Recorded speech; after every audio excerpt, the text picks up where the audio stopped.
आगे बढ़ते हैं और जानेंगे कि कल से नवरात्रि शुरू है और ऐसे में मां दुर्गा की कैसी मूर्ति नवरात्रि में अपने घर में स्थापित करनी चाहिए, ये भी जान लेते हैं। बताएं पंडित जी। पहले आप ये जान लीजिए कि कल से नवरात्रि शुरू है जी। आज अगर आप तैयारी नहीं करेंगे तो कल आप 6 बजे से कौन सी घट स्थापना कर लेंगे। तो कल के लिए आपको जो आपको व्यवस्था करनी है वो व्यवस्था ये करनी है कि अगर आपके घर में तांबे के 2 कलश हों, 2 ऐसे लोटे हों जिसमें कम से कम 1 लीटर से ज़्यादा जल आ सकता हो तब तो ठीक है, या पीतल का भी लोटा 1 लीटर से ज़्यादा जल वाला हो तो ठीक है। अगर नहीं तो मिट्टी के कलश ले आएं आज ही, और आज ही आपको लाल रंग का कपड़ा लाना चाहिए, कलावा लाना चाहिए, रोली लाना चाहिए, सिंदूर लाना चाहिए, सुपारी लाना चाहिए। ठीक है, घर में गंगा जल की व्यवस्था करनी चाहिए, घर में साबुत चावल की व्यवस्था करनी चाहिए, पिसी हुई हल्दी का पाउडर रखना चाहिए, कपूर रखना चाहिए, धूप रखना चाहिए, रुई रखना चाहिए, माचिस रखना चाहिए, गाय का घी रखना चाहिए। पान के पत्ते की व्यवस्था कल कर लीजिएगा या आज ही लेकर के उसको साफ जगह पे फ्रिज में रख लीजिएगा। ये सब सारी व्यवस्था, कुछ मिठाई कुछ फल घर में रख लीजिएगा।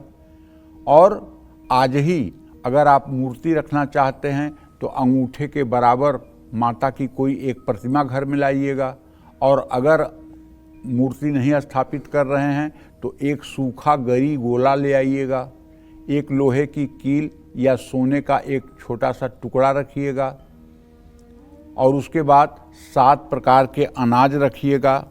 7 प्रकार के अनाज और थोड़ी सी खेत की मिट्टी लाइएगा। ये सब आज ही व्यवस्था करिएगा। और अशोक का पत्ता या आम का पत्ता, मिट्टी के 2-3 करवे, ये सब व्यवस्था करिएगा। और कल सुबह गाय के गोबर की व्यवस्था करिएगा। ये सब व्यवस्था आज ही कर लीजिए, कल के भरोसे मत छटपटाइए, अरे अभी गंगा जल नहीं आया, अभी आम की पत्ती नहीं आई। चिल्लाने से कोई फायदा नहीं, आज ही सारी व्यवस्था कर लीजिए। इसलिए आज ही आपको बता रहा हूँ कि सामान की व्यवस्था सब आज ही कर लीजिए।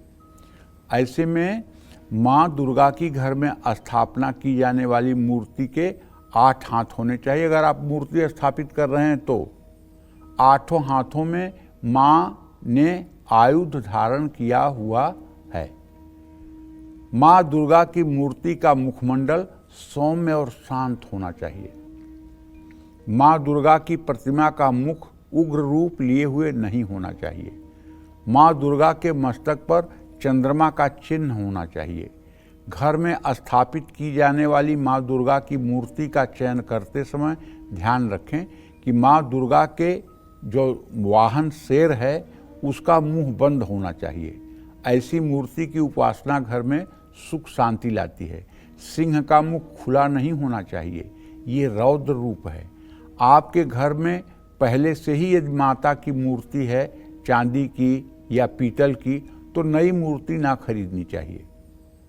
और घर में एक साथ 3 दुर्गा की प्रतिमा भी नहीं रखनी चाहिए। अंगूठे के आकार से बड़ी माँ दुर्गा की मूर्ति नहीं होनी चाहिए, और अगर पहले से ही है 2 8 अंगुल की है तब भी रखे रहिए, कोई बात नहीं, हटाने की ज़रूरत नहीं है। ठीक है, माता से क्षमा मांग लीजिए, क्योंकि अंगूठे से बड़े आकार की जब प्रतिमा होती है तो उसकी स्थिर प्राण प्रतिष्ठा करनी पड़ती है, और अंगूठे के बराबर के आकार की कोई प्रतिमा होती है उसकी चल प्रतिष्ठा होती है। चल प्रतिष्ठा माने जिस मूर्ति को आप यहाँ वहाँ हटा सकते हैं, और अचल प्रतिष्ठा माने जो एक जगह फिक्स तो फिक्स, उसको अब नहीं जिंदगी में हटाया जा सकता। और माँ दुर्गा की खंडित या टूटी हुई मूर्ति की पूजा भूल करके भी नहीं करनी चाहिए। लेकिन जो लोग मूर्ति नहीं लाएंगे उन्हें क्या करना है, उन्हें बस मैं आगे बताऊंगा कि वो कैसे भगवती दुर्गा की स्थापना करेंगे जिससे उनकी सारी मनोकामना पूरी होगी। जय मां विंध्यवासिनी।